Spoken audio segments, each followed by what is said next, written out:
Good morning guys! Samahan niyo ako magluto ng itlog, tuyo, at saka magpiprito tayo ng kangkong.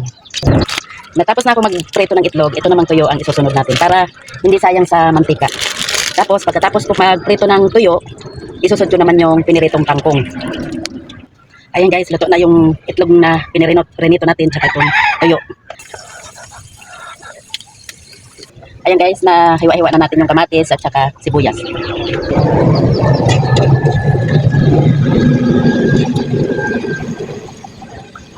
Ngayon, maggagawa na naman tayo ng sausawan nito na tuyo, may kalamansi at sili.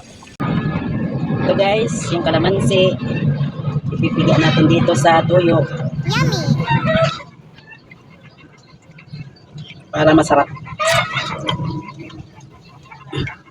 Tapos yung sili, pwede nyo naman hatiin para malasahan yung anghang. Pwede naman, hindi. Pero hahatiin ko kasi, anong purpose nito kung hindi hahatiin? Kung walang anghang, kaya hatiin natin. Ay. Ayan, nahati na guys. Ready to sausaw na to.